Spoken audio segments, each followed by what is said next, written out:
Assalamualaikum warahmatullahi wabarakatuh.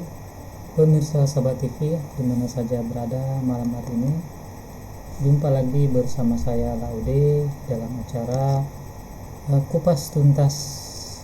Ya pemirsa, kupas tuntas kekeliruan para mutadi. Pada kesempatan malam hari ini pemirsa, kita akan kembali untuk melihat bagaimana kita sebagai manusia ini berpikir, ya, diberikan oleh Tuhan akal untuk kita berpikir agar jangan sampai kita di alam kehidupan di dunia ini salah dalam mengambil langkah kehidupan, ya, karena tentu saja Islam adalah satu-satunya agama yang diridhoi Allah, agama fitrah, ya pemirsa. Karena setiap manusia yang berakal sehat tentu saja mengakui fitrah bahwa Allah atau Tuhan itu adalah Ahad, satu-satunya Tuhan. Nah, jadi pada kesempatan malam hari ini pemirsa, kita akan kembali untuk melihat bagaimana pengalaman dari Bapak Muhtadin almarhum Junaidi Salat, ya, yang murtad. Beliau menceritakan bagaimana beliau itu murtad. Langsung saja pemirsa, kita akan melihat, ya, video pada tayangan berikut ini, lalu kita akan mengkonter, ya, kesalahan-kesalahan Bapak Junaidi Salat ini dalam memahami Yesus khususnya, kemudian dalam memahami bagaimana kebenaran Yesus sesungguhnya. Yesus apapun yang terjadi, mau susah, mau senang, mau mati, mau melarat, mau miskin, mau dimusuhin keluarga, saya tetap ikut Engkau Tuhan. Dan itu terjadi dalam hidup saya. Ketika saya menerima Yesus, keluarga saya semua tidak ada yang mau menerima saya. Nah, ini suatu kesalahan besar, ya pemirsa, ketika Bapak Junaidi Salat ini mengaku bahwa beliau ini menerima Yesus. Jadi dalam pikiran beliau, ya, beliau tidak kita bisa melihat bagaimana beliau ini pastinya berpikir bahwa Muslim itu bukan menerima Yesus, ya, bahwa Muslim tidaklah suatu komunitas agama yang beriman pada Yesus. Ini adalah konsep pemikiran yang salah, ya pemirsa, dari Bapak Junaidi Salat. Karena tentu saja jika Bapak Junaidi Salat ini memahami Al-Quran, pasti beliau tidak akan mengatakan bahwa beliau ini beriman, hanya beliau saja yang beriman pada Yesus. Kita sebagai umat Muslim tentu saja beriman pada Yesus, bahwa Yesus adalah salah satu utusan Tuhan yang mulia, kelahirannya yang ajaib, bahwa beliau itu adalah Mesias, ya. Jadi ketika beliau ini mengatakan bahwa hanya beliau yang menerima Yesus, itu adalah artinya beliau ini mengikuti kata Paulus, ya, yaitu beriman dengan kematian Yesus di padang salib sesuai dengan Roma pasal ke-10 ayat 9, serta mengakui dengan lisan dan dalam hati bahwa Yesus adalah Tuhan, maka kamu akan diselamatkan. Itu adalah informasi dari Paulus. Jadi kesalahan Bapak Junaidi Salat ini mengatakan, ya, bahwa beliau itu mengikuti Yesus. Beliau sebenarnya tidak menyadari bahwa Muslimlah yang sebenarnya itu mengikuti Yesus, ya. Tetapi yang beliau ikuti ini sebenarnya bukan Yesus, tetapi Paulus lah, ya. Mengapa beliau ini mengikuti Paulus? Karena Paulus lah yang menciptakan konsep tentang Kristus penyembah berhala, ya, yang diadopsi oleh Paulus dari ajaran kafir pagan penyembah berhala di Romawi. Kita lanjut, Musa. Saya dianggapnya orang kafir. Saya dianggapnya orang yang mempermalukan keluarga.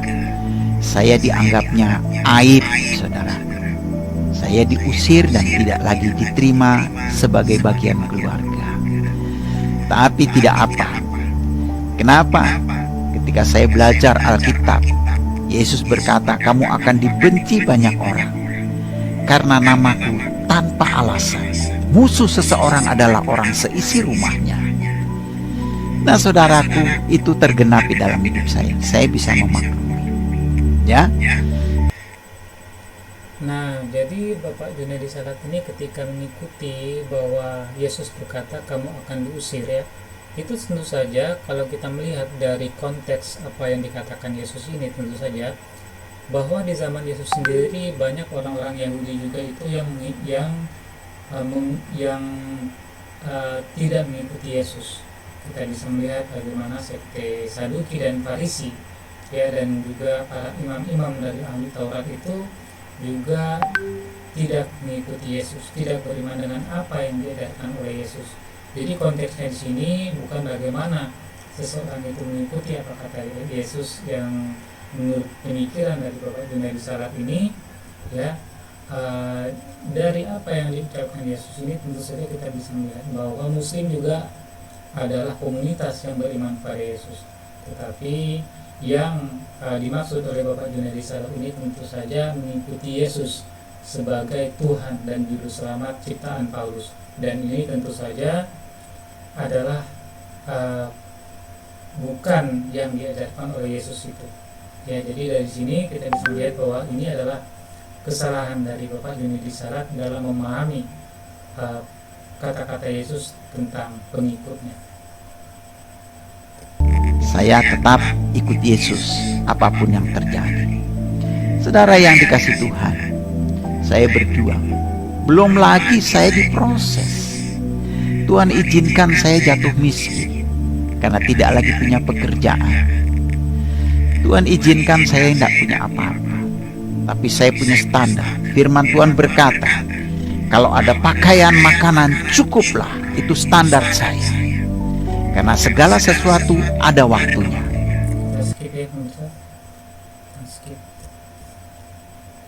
Kesusahan, kesulitan keuangan, ya, maka saya sudah jalani kehidupan bersama dengan Tuhan selama 40 tahun.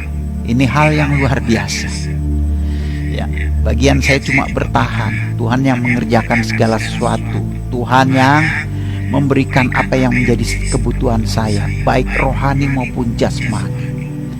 Kalau Tuhan sudah mengangkat, tidak ada yang bisa menurun. Jadi kalau kita lihat dari pengakuan Bapak Junaidy Salat ini tentang Tuhan, tentu saja Tuhan yang dimaksudkan oleh Bapak Junaidy Salat ini adalah Tuhan Yesus, bukan Tuhannya Yesus.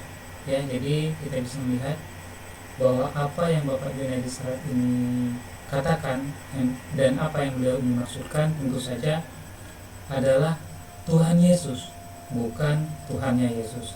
Dan ini adalah suatu konsep kekeliruan yang teramat sangat parah, dan inilah yang hendak dikoreksi oleh Islam.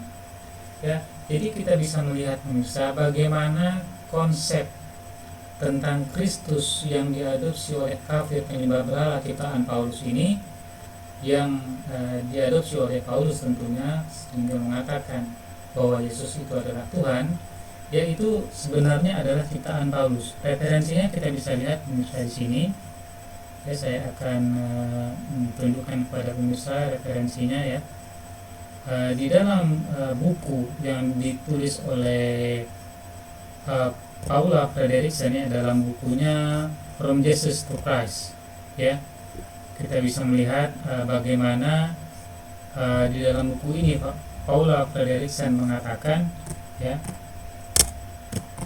bahwa Paulus mengadopsi ajaran kafir pagan penyembah berhala di Romawi, kemudian diadopsi dan dicantelkan, ya, ke ajaran Yesus, yang mana Yesus itu adalah seorang nabi dan tuan guru dari Galilea.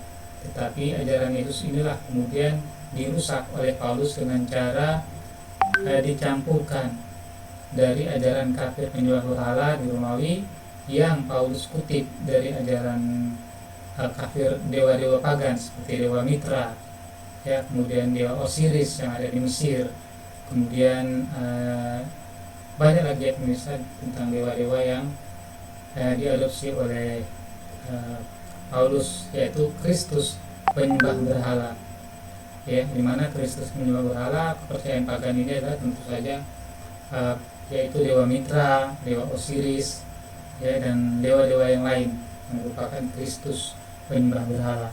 Inilah yang diadopsi oleh Paulus, yang kemudian ajaran Yesus itu kemudian dirusak, ya, dirusak oleh Paulus, dan jadilah terkontaminasi ajaran tauhidnya Yesus, sehingga ajaran tauhidnya Yesus ini menjadi rusak, ya, menjadi rusak. Nah, kita bisa melihat di dalam buku ini, ya pemirsa bisa melihat ini adalah buku yang lumayan pemirsa, yang lumayan bagus ya, bisa dilihat di sini dalam bukunya Profesor Dr. Paula Frederickson, dalam bukunya From Jesus to Christ ya. Nah, inilah yang perlu kita perhatikan pemirsa. Kemudian bagaimana kemudian umat Islam sendiri di dalam Al-Quran itu tentu saja mengkoreksi tentang kepercayaan yang mengatakan bahwa Yesus itu mati di palang salib.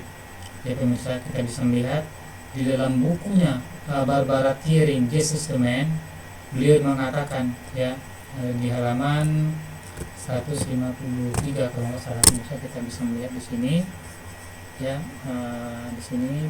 Nah, ini kita bisa melihat di halaman 154 ya pemirsa, di dalam bukunya From Jesus to Christ ya, bukunya Barbara Thiering dalam judul Jesus the Man. Di sini jelas pemirsa, kita bisa melihat bagaimana di sini beliau mengatakan bahwa Yesus tidaklah mati di palang salib, tetapi beliau ini sembuh dari efek racun, kemudian diselamatkan oleh teman-temannya untuk melarikan diri. Ya, kita bisa melihat bagaimana redaksinya di dalam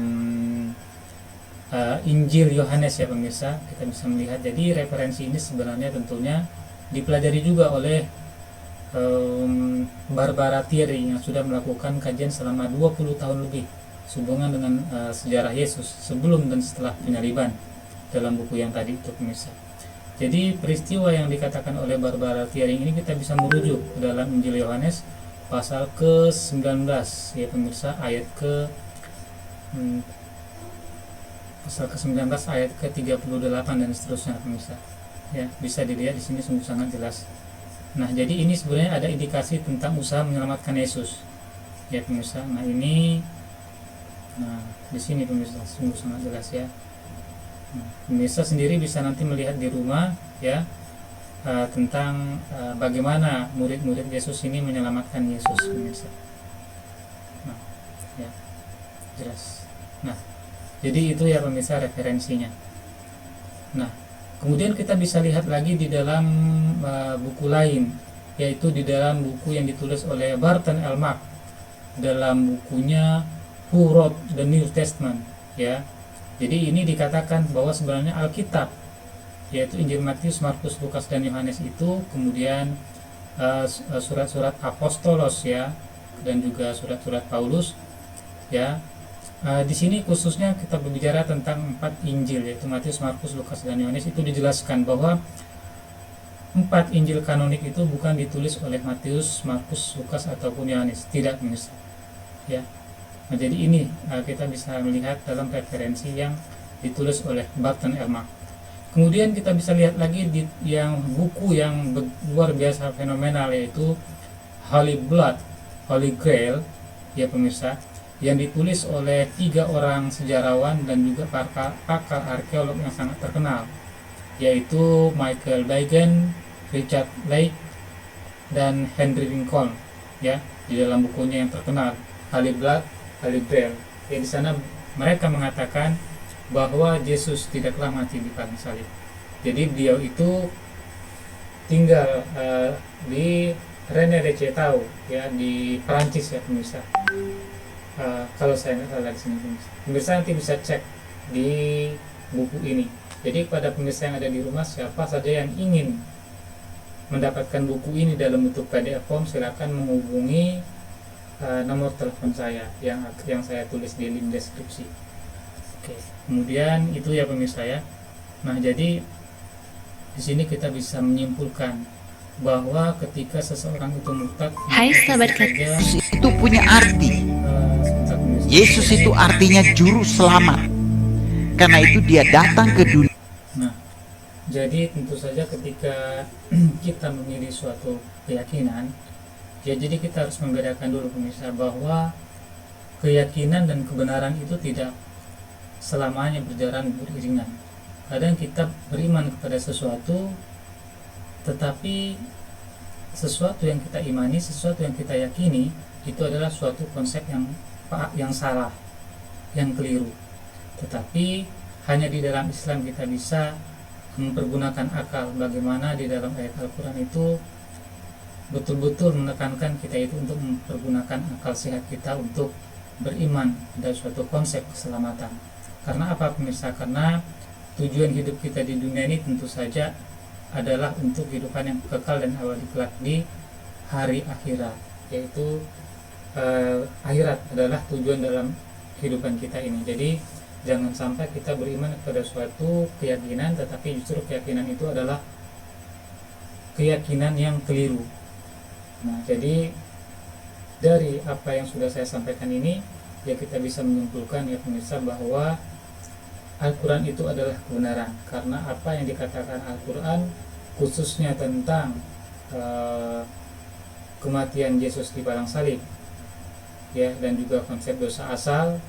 Kemudian bagaimana ketika kita mengatakan bahwa Yesus adalah termasuk salah satu utusan Tuhan yang mulia, kelahiran yang ajaib, dan juga ajaran-ajarannya itu ketika Al-Quran mengatakan bahwa Alkitab sudah mengalami perubahan termasuk juga dengan ajaran-ajarannya, itu kita sudah buktikan melalui referensi-referensi yang sudah ditulis oleh pakar sejarah dan arkeolog yang mumpuni di bidangnya, seperti di dalam buku-buku yang sudah saya sharing tadi kepada pemirsa yang ada di rumah. Ya, jadi itu saja ya pemirsa yang bisa saya sampaikan di sini. Terima kasih atas segala perhatian ya pemirsa, dan tetap istiqomah di dalam Islam, tetaplah memegang teguh erat-erat agama Islam itu. Janganlah kamu mati melainkan dalam keadaan berserah diri hanya kepada Allah saja, karena Islam adalah jalan dan kebenaran dan hidup itu sendiri. Ya, jadi tetap istiqomah di dalam Islam, tetap kita banyak-banyak belajar, jangan beriman pada konsep keselamatan yang palsu. Tentu saja dalam hal ini kita harus banyak-banyak belajar, ya, banyak-banyak mempergunakan akal. Jangan kita hanya beriman buta, jangan kita beriman buta. Terima kasih pemirsa. Assalamualaikum warahmatullahi wabarakatuh.